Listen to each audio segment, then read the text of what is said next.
பாமகவில் தந்தை மகனுக்கு இடையே நிலவி வரும் பிரச்சனையால் கட்சியினர் இரு பிரிவுகளாக செயல்பட்டு வருகிறார்கள். கட்சியில் பெரும்பாலானவர்கள் அன்புமணி பக்கம் இருப்பதால் கட்சிக்குள் அன்புமணி கை ஓங்கி இருக்கிறது என்றே சொல்லலாம்.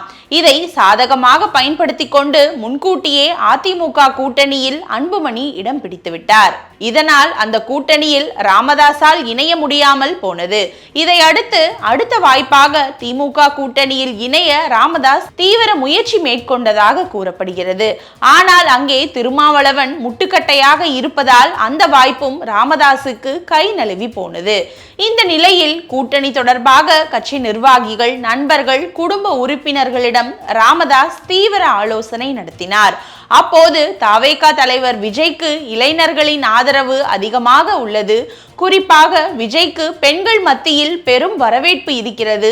அதனால் விஜயுடன் கூட்டணி அமைக்கலாம். அதன் மூலம் ஒரே கல்லில் அன்புமணியையும் திமுக கூட்டணிக்கு முட்டுக்கட்டையாக இருக்கும் திருமாவளவனையும் வீழ்த்த முடியும் என ஆதரவாளர்கள் ராமதாஸிடம் தெரிவித்தனர். இதை அடுத்து விஜயுடன் கூட்டணி அமைப்பது தொடர்பாக ராமதாஸ் அடுத்த கட்ட ஆலோசனையில் ஈடுபட்டு வருகிறார். ஒரு தேசிய கட்சி உள்ளிட்ட சில கட்சிகளுடன் கூட்டணி பேச்சுவார்த்தை நடத்தி வரும் தவேக தரப்பு ராமதாஸ் தரப்புடன் கூட்டணி, இடங்கள், ஆட்சியில் பங்கு போன்றவை குறித்து பேசியதாக தகவல்கள் வெளியாகி வருகின்றன. இது தொடர்பாக ராமதாஸ் தரப்பு பாமக நிர்வாகிகளிடம் கேட்டபோது, பாமக வன்னியர் சமூகம் என்றாலே அது ராமதாஸ் என்று அனைவருக்கும் தெரியும். குறிப்பாக வன்னியர் சமூகத்தினர் ராமதாஸ் மீது பெரும் மதிப்பும் மரியாதையும் வைத்திருக்கிறார்கள். வட மாவட்டங்களில் கணிசமான வாக்கு வங்கியை பாமக வைத்துள்ளது. வட மாவட்டங்களில் விஜய்க்கும் அதிக அளவில் ரசிகர்கள் இருக்கிறார்கள். மேலும் விஜய்க்கு இளைஞர்கள், பெண்களிடம் அதிக அளவில் ஆதரவு உள்ளது.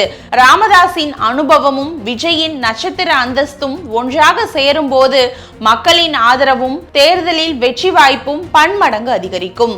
இதையெல்லாம் மனதில் வைத்தே தவேக கூட்டணி குறித்து ராமதாஸ் பரிசீலனை செய்து வருகிறார் என்றனர். இதனிடையே ராமதாஸ் தரப்பு பாமகவை சேர்ந்த சட்டப்பேரவை உறுப்பினர் அருள் கூறும்போது, அரசியல் கட்சிகள் பல கட்சிகளுடன் கூட்டணி தொடர்பாக பேச்சுவார்த்தை நடத்துவது இயல்புதான். இன்னும் ஒரு வாரத்தில் கூட்டணி இறுதி செய்யப்படும். அரசியலுக்கு யார் வேண்டுமானாலும் வரலாம். மக்கள் ஆதரவுதான் முக்கியம். தவேக தலைவரை இளைஞர்கள் தேனீக்கள் போல மொய்த்து வருகின்றனர். அவருக்கு வாக்களித்து தமிழகத்தின் முதல்வராக்க மக்கள் முடிவு செய்துவிட்டால் அதை யாரால் தடுக்க முடியும்? அரசியல் களத்தில் யாரையும் குறைத்து மதிப்பிடக்கூடாது. பணத்தை கொடுத்து வாக்குகளை வாங்கிவிடலாம் என்று கருதினால் ஏமாற்றம்தான் கிடைக்கும்.